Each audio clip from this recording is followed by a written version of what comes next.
Welcome students and in my YouTube channel Amit Gupta Drug Pharmacology, and good morning all of you. Today we discussing the another topic of your pharmacology is anti-tuberculosis drug या anti-tubercular drugs. Basically anti-tubercular drugs क्या हैं? The drugs are used in the treatment of tuberculosis या TB.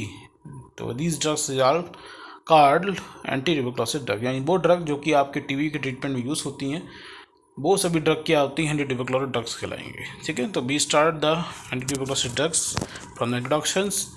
We are discussing about the tuberculosis. क्या है tuberculosis? Is a chronic granulomatous disease, is a major health problem in the developing countries. तो tuberculosis आप जानते ही हैं, TB जानते हैं कि एक क्रोनिक ग्रेनुलोमेटस डिसीज़ है, मतलब कि जो हमारे ग्रेनुल लाइक सेल्स होते हैं उनको ज़्यादा इफेक्टेड करती हैं और सेल के अंदर ग्रो भी करने का काम करती हैं, और ये मेजर हेल्थ प्रॉब्लम है डेवलपमेंट जितनी कंट्री हैं उन सब के अंदर। About 1/3 world population infected with Mycobacterium tuberculosis. ये भी है जानते हैं कि 1/3 पॉपुलेशन ऑफ वर्ल्ड की है लगभग मायोबैक्टीरियम ट्यूबरक्लोसिस अफेक्टेड है, कोई एक्टिव स्टेट में कोई इनएक्टिव स्टेट में है। The drug use in the treatment of TB is called anti tuberculosis drugs. तो ड्रग जो यूज़ होती हैं वो तो एंटी ट्यूबरक्लोसिस ड्रग लाएंगी, और ड्रग जो है एंटी ट्यूबरक्लोसिस ड्रग उनको दो पार्ट में डिवाइड किया है, एक फर्स्ट लाइन ड्रग और दूसरी second line drug. First line drug वो ड्रग हैं जिनका यूज़ हम पहले करते हैं for the treatment of tuberculosis. In the chance अगर रेजिस्टेंट गेन हो जाए किसी तरीके से, वो ट्रीटमेंट को प्रॉपर तरीके से नहीं फील हो पाए, तो उसके बाद हम सेकंड लाइन ड्रग पे जाते हैं। फर्स्ट लाइन ड्रग का पहली चॉइस होती है कि जो टीबी पेशेंट को ठीक करने के लिए, अगर बाई चांस टीबी पेशेंट में अगर मायोबैक्टीरियम ट्यूबरक्लोसिस रेजिस्टेंट गेन कर लेता है उस ड्रग के अगेंस्ट में, तो हम सेकंड ड्रग की तरफ प्रेफरेंस सकते हैं। तो इसलिए first line drug second line drug दो टाइप की ड्रग होती हैं। तो फर्स्ट लाइन ड्रग जो होती है उसमें आपकी ये ड्रग आती हैं, आइसोनियाजाइड है, इथानब्यूटॉल है, रिफाम्पिन है, स्ट्रेप्टोमाइसिन है और पैराजेमाइड्स हैं। तो the are the 5 drugs are come into the first line drugs: isoniazid, ethambutols, rifampin, streptomycin and pyrazinamides. ठीक है, and the second line drug में आपकी काफ़ी सारी ड्रग आती हैं, जैसे कि आपकी इथोमाइड है, पैराथिनोमाइड है, साइक्लोसोरिन है, ट्राइजोडोन है, पैरा अमीनोसैलिसिक एसिड है, रिफाम्ब्यूटिन है, थाइस्टाजोन है। इसके अलावा कुछ फ्लोरोक्विनोलिन डेरिवेटिव्स होते हैं जैसे ओफ्लॉक्सिन, लिवोफ्लॉक्सिन, मॉक्सीफ्लॉक्सिन, सेप्रोफ्लॉक्सिन, ये भी इनका भी यूज़ किया जाता है। इसके अलावा कुछ इंजेक्टेबल ड्रग्स होती हैं जैसे काइनामाइसिन, एमिकासिन और सेप्रोमाइसिन, इन सब का भी यूज़ किया जाता है as a second line drug for the treatment of TB या एंटी ट्यूबरक्लोसिस ड्रग्स। ठीक है, तो फर्स्ट लाइन ड्रग वो ड्रग है जिनका हम प्राइमरी यूज़ करते हैं अगर वो किसी तरीके से वो टीबी पेशेंट को हील नहीं कर पा रहे हैं या ठीक नहीं कर पा रहे हैं या उस वो बैक्टीरिया रेजिस्टेंट गेन कर लेता है इनके अगेंस्ट में, तो हम सेकंड लाइन ड्रग की तरफ में जाते हैं। ठीक है, अब हम डिस्कस करेंगे, कुछ ही सभी ड्रग को डिस्कस नहीं कर सकते, जो मेन ड्रग है उनको ड्रग उनकी फार्मोलॉजी को हम डिस्कस करेंगे यहाँ 1 बाय 1। तो फर्स्टली हम बात करते हैं आइसोनियाजाइड। आइसोनियाजाइड एक तरह से फर्स्ट लाइन ड्रग है जिसको हम आइसोनिकोटिनिक एसिड हाइड्रोजाइड बोलते हैं, एच से रिप्रेजेंट करते हैं। ठीक है, आइसोनियाजाइड ये excellent anti tuberculosis drugs and is an essential component of all tuberculosis regimen unless the patient is not able to tolerate it or bacilli are resistant. It is a primarily tuberculocidal drugs. ठीक है, तो जो आइसोनाइज है वो आपकी बहुत अच्छी anti tubercular drug मानी जाती है। ये एक इंसेंशियल कंपोनेंट है, जितने भी आपके रेजिमाइन बनाए जाते हैं, रेजिमाइन मतलब कॉम्बिनेशन थेरेपी चलाई जाती है टीबी के लिए, उन सब में मेजॉरिटी ये जो ड्रग होती है वो प्रेजेंट रहती है। ठीक है, और ये ड्रग रेजिमाइन में प्रेजेंट रहती है। अक्सर इसे तभी हम पेशेंट को नहीं देते हैं जब या तो पेशेंट उसका टॉलरेटेड हो गया हो या उसका बेसिला जो बैक्टीरिया है वो उसके अगेंस्ट में रेजिस्टेंट गेन कर ले, तभी इसका यूज़ नहीं किया था। वरना अगर रेजिस्टेंट गेन नहीं कर पाए तो मेजॉरिटी इन सब का यूज़ किया था। उसी कंडीशन में अवॉइड करते हैं जब वो रेजिस्टेंट गेन कर ले या पेशेंट टॉलरेटेड हो जाए उसी कंडीशन में, क्योंकि एक तो और दूसरी बात ये प्राइमरी ट्यूबरसाइडल ड्रग है, एक सीधे आपके मायोबैक्टीरियम ट्यूबरक्लोसिस जो बैक्टीरिया है उसको किल करने का काम करते हैं। It act on extracellular as well as intracellular TB, मतलब दोनों टाइप के काम करता है। एक्स्ट्रासेलुलर मतलब सेल के बाहर में अगर आपका बैक्टीरिया प्रेजेंट है तो उसको किल करने का काम करेगा। अगर वो सेल के अंदर किसी बड़ी सेल के अंदर मैक्रोफेज जैसी सेल के अंदर पहुंच गया है तो भी उसके अंदर किल करने का काम करता है, चाहे बाहर में हो चाहे वो अंदर हो। ठीक है, it is यूक्ली active in acidic and alkaline medium. कोई मीडियम से उसका कोई फर्क नहीं पड़ता, एसिडिक और अल्कलाइन मीडियम में दोनों जगह एक जैसा काम करते हैं। अब बात करते हैं मैकेनिक एक्शन की, मोड ऑफ एक्शन, किस तरीके से ये मायोबैक्टीरियम ट्यूबरक्लोसिस को किल करते हैं वो देखें। तो primary mechanic action of isoniazid, INH का मतलब क्या? आइसोनियाजाइड।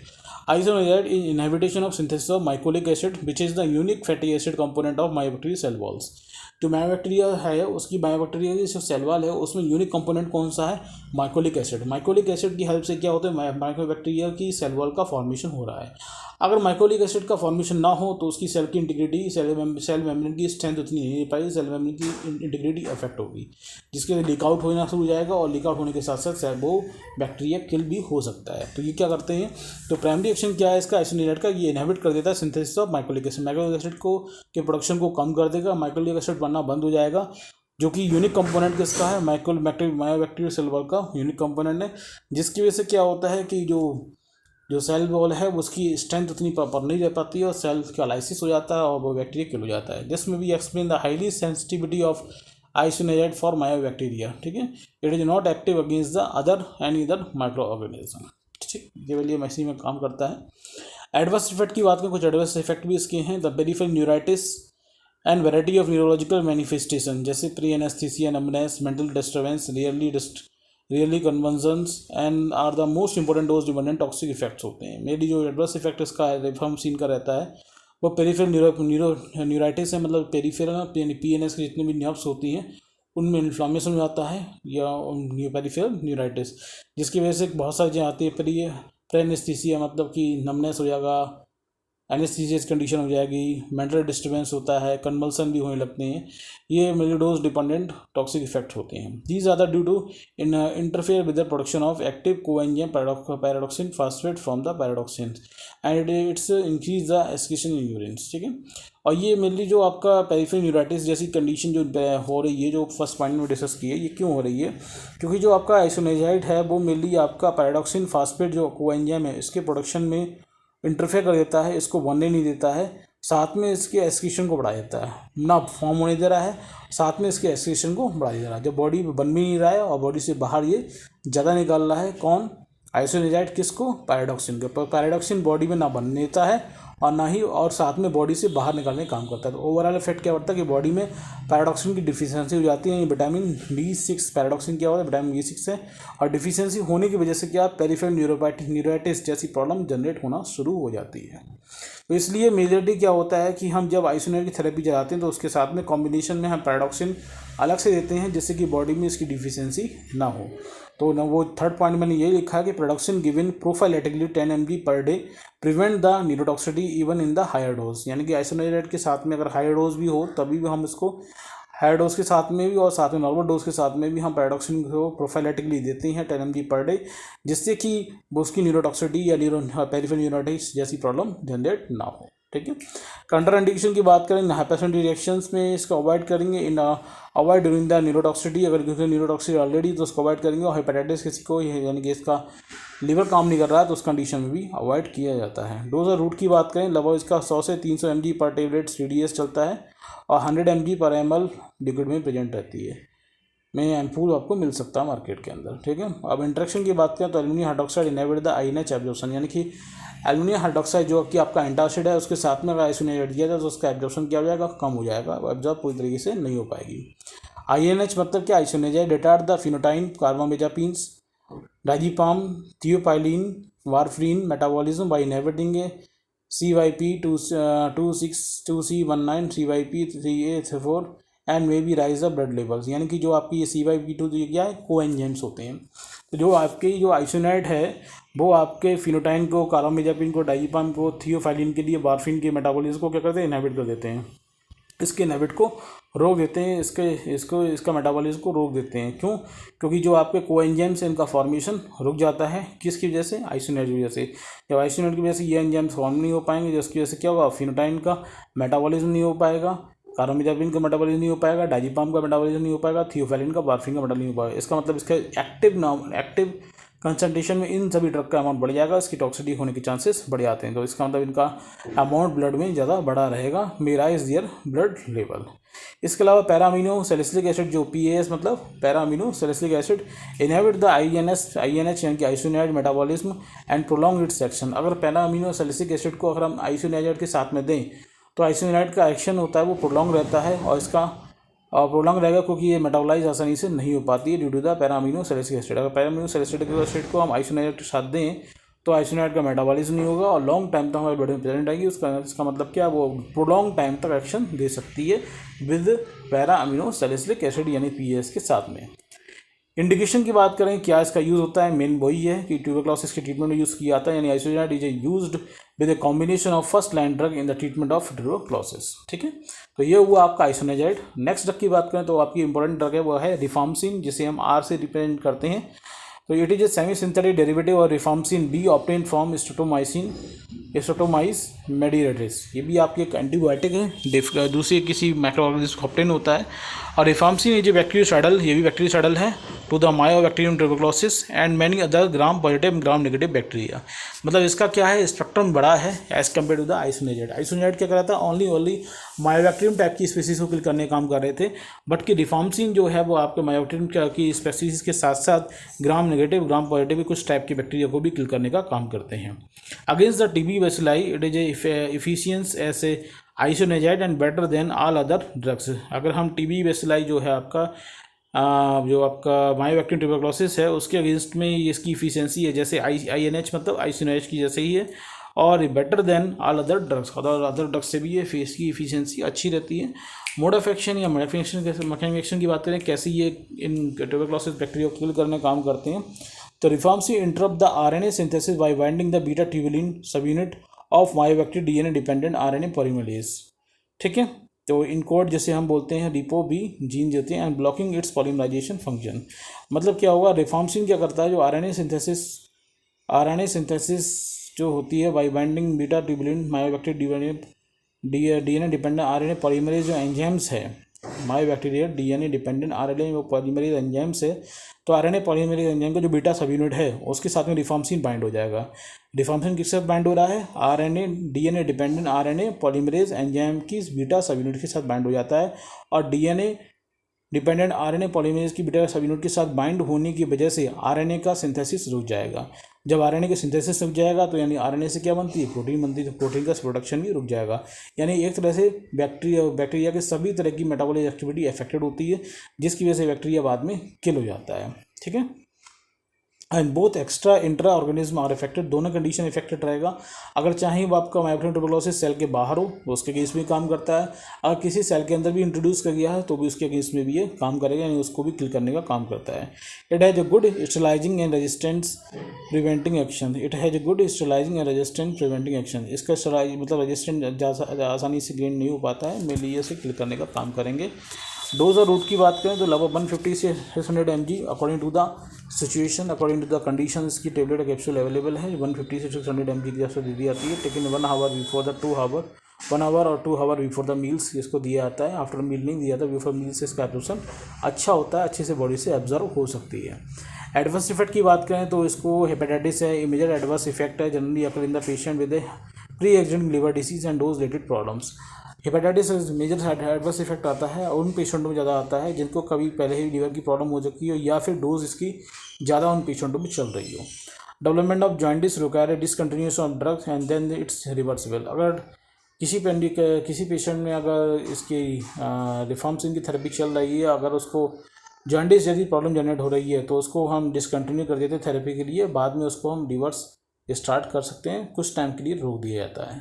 ठीक है, क्योंकि जॉइंटिस डेवलप होना इसका मेजर साइड इफेक्ट क्या है, लिवर पड़ता है। ठीक है, माइनर एक्शन क्या होती है, usually not required drug withdrawing, और कुछ माइनर एक्शन भी होती हैं जिसमें हम जरूरत नहीं होती है कि ड्रग को हम रोकें। And more common in intermediate regimens क्या है, जैसे क्यूटेनियस सिंड्रोम्स, मतलब जो आपकी स्किन है, स्किन में कुछ इन्फ्लामेशन हो जाता है, क्यूटेनियस सिंड्रोम्स हो जाएगा। फ्लू सिंड्रोम्स मतलब फ्लू जैसी, मतलब फ्लू मतलब क्या है, फ्लू लाइक सिंड्रोम मतलब कोल्ड हो जाता है, इस टाइप की सिचुएशन होती है। आई से सेक्रेशन हो गया, कफ जैसी कंडीशन बन गई। एब्डोमिनल सिंड्रोम मतलब क्या है कि आपके एब्डोमिनल कैविटी में पेन होने लगा, नोजिया हो गया, इस तरह की कंडीशंस आती हैं, तो उन कंडीशन को भी ये जनरेट करते हैं जब हम रिफार्मसिन की लॉन्ग टाइम और लार्ज ड्रग थेरेपी करते हैं। तो cutaneous syndromes, skin related problem, flu syndromes मतलब फ्लू सिंड्रोम जो आपका फ्लू मतलब कि जो वायरल इन्फेक्शन होता है, फ्लू के वायरल इन्फ्लामेशन की वजह से जो सिम्टम्स आते हैं वो सिम्टम्स जनरेट होने लगते हैं। और एब्डोमिनल सिंड्रोम्स यानी कि आपके एब्डोमिनल पेन है, कोलिक है, इस तरह की, और नोजिया वोमिटिंग जैसी कंडीशन बन जाती है। इसके अलावा यूरिन एंड सेक्रेशन में भी ये orange red but is a harmless. और साथ में जिस पेशेंट में अगर रिफॉर्मसिन थेरेपी चल रही है तो उसका यूरिन का कलर और बॉडी के अदर सिक्रेशन का कलर जो होता है वो ऑरेंज रेड हो जाता है, लेकिन वो हार्मलेस नहीं है, वो ड्रग एस्केलेट आउट हो रही है, वो पेशेंट को घबराने की जरूरत नहीं है।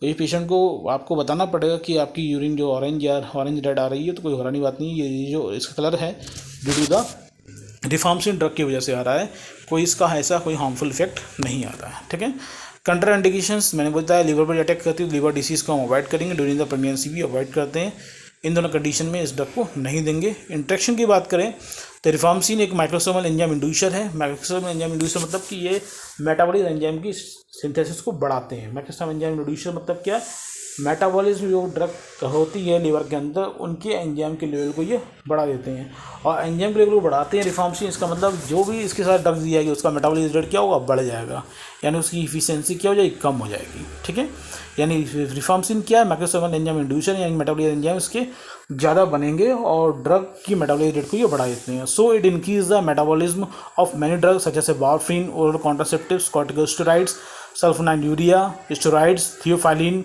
मेटाप्रोडोल, फ्लूकोनाजोल, कीटाकोनाजोल, कैरिथ्रोमाइसिन, फिनोटाइन्स। तो ये सब जितनी ड्रग हैं इन सब के ड्रग की मेटाबॉलिज्म रेट बढ़ा देते हैं। रिफॉर्मसिन के साथ में अगर इन ड्रग को दे रहे हैं तो इनका प्रॉपर तरीके से इफेक्ट नहीं आएगा। अगर इफेक्ट आना है तो इनकी कंसंट्रेशन को आपको बढ़ाना पड़ेगा, क्योंकि ये ईजिली मेटाबॉलाइज हो जाती हैं विद द रिफॉर्मसिन। क्योंकि रिफॉर्मसिन क्या है, एंजाइम इंड्यूसर है, और बहुत सारे एंजाइम्स ये क्रिस्टलाइजेशन को बढ़ा देते हैं जो इन ड्रग को मेटाबॉलाइज करते हैं। ठीक है, इसी तरह से बात करते हैं second point, contraceptive failure have occurred, it is advisable to switch over the own and oral contraceptives containing higher dose 50 microgram of oestrogens and use alternative method of contraceptions. ठीक है, मतलब कॉन्ट्रासेप्टिव जो होती हैं, कॉन्ट्रासेप्टिव्स जो होती हैं वो अगर रिफॉर्मसिन को इस तरह भी चल रही है उस पेशेंट को कॉन्ट्रासेप्टिव्स देंगे तो उनका अपना प्रॉपर इफेक्ट नहीं जनरेट कर पाते, क्योंकि वो इजीली मेटाबॉलाइज हो जाते हैं, क्योंकि रिफॉर्मसिन क्या है, एंजाइम इंड्यूसर है। इसलिए ये एडवाइस दी जाती है कि अगर कोई advise the switch over to the oral contraceptive containing higher dose of estrogens, इसलिए एडवाइस दी जाती है कि उनको या तो रोक दें ओरल कॉन्ट्रासेप्टिव्स के लिए जो, या फिर उनकी डोज को बढ़ा दिया जाए, और या फिर use alternative method of conception, और कुछ अल्टरनेटिव मेथड ऑफ कॉन्ट्रासेप्टिव के लिए यूज़ किए जा सकते हैं कॉन्ट्रासेप्टिव पिल्स के अलावा। तो ये मेन बात यही है, क्योंकि कॉन्ट्रासेप्टिव जितनी पिल्स होती हैं वो फेल हो जाती हैं ड्यूरिंग द रिफॉर्मसिन थेरेपी, तो उस टाइम में इसको भी या तो अवॉइड करें, ये हायर डोज ऑफ कॉन्ट्रासेप्टिव लेना पड़ेगा, वो अच्छा रहेगा कि इसको अवॉइड किया तो बेटर रहेगा। ये alternative method for the conception के लिए अपनाए जाएँ। इसके अलावा इंडिकेशन कहाँ का इसे यूज़ करते हैं, आइसोनिजाइड्स के जो है आपका, मतलब ये जो आपकी रिफॉर्मसिन है, आइसोनिजाइड हो गया, यहाँ पर रिफॉर्मसिन होना चाहिए गलती से। Rifampicin is use in combination of first drug therapy in the treatment of tuberculosis. Isoniazid के रिफॉर्मसिन कर लेना आप लोग। तो रिफॉर्मसिन आपका जो है फर्स्ट लाइन ड्रग है और में यूज़ होता है ऐसे combination of other tuberculosis drug के साथ में। इसका हम लेप्रोसी में भी यूज़ करते हैं, prophylaxis of meningococcal and H influenza meningitis and carrier state. तो ये जो आपकी मिनीकोकल इन्फेक्शन हो या एच इन्फ्लुएंजा मेनिंजाइटिस है उसको रोकने, उसको प्रिवेंट करने में भी, प्रोफाइलैक्सिस में भी इसका यूज़ करते हैं। Second third choice of MRSA, diphtheroids and legionella infections. Second third choice of methicillin resistance staphylococcus aureus जो बैक्टीरिया होता है, MRSA का मतलब क्या है, मैथिलीन रेजिस्टेंस स्टेप्लोकोकस ऑरियस जो बैक्टीरियाज हैं उसको के ट्रीटमेंट में इसे यूज़ कर सकते हैं सेकंड या थर्ड चॉइस में। इसके बाद डिप्थीरिया इन्फेक्शन है उसके जो खाने वाले बैक्टीरिया उसके आगे इसमें भी यूज़ होता है, और लंगलिया इन्फेक्शन जो है वो उसमें भी यूज़ करते हैं।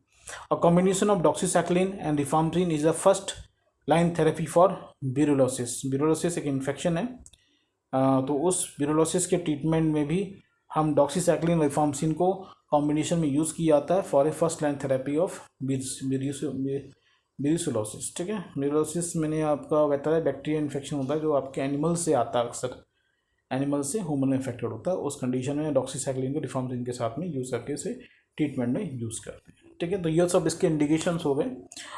एंड नेक्स्ट बात करते हैं, pyrazinamide is also important drug for the tuberculosis. It is a weak tuberculocidal and more active in acidic medium. Acidic medium में ज़्यादा एक्टिव होती है। ये भी आपकी अगर रिफार्मसिन और आइसोनियाज़ाइड से कंपेयर करें तो ये आपकी वीकली ट्यूबरोसाइडल है. It is a more lethal to intercellularly located bacilli and to those at the site of slowly and inflammatory response. मतलब क्या है कि आपका ये मेनली जो आपकी सेल के अंदर जो बेसिलाई पहुंच गया है उसके अगेंस्ट में ज़्यादा एक्टिव रहती है जो सेल के बाहर है उसके कंपेयर में. एंड दोज एट आज स्टेज स्लो इन्फ्लेमेटरी रिस्पॉन्स, और इसका ठीक है, और पीएच, और साथ में जो इन्फ्लामेशन कंडीशन में ये स्लोली काम करते हैं क्योंकि इन्फ्लामेटरी कंडीशन में बाहर क्या होती है पीएच जो होती है वो आपकी एक्टिव पीएच ना होकर कुछ बेसिक पीएच इफेक्टेड होती है इन्फ्लामेटरी एरिया में. इसलिए इन्फ्लामेटरी जो एरिया है वहाँ पे इसका रिस्पॉन्स बहुत आगे होता है. PH acidic is at both these locations. ठीक है,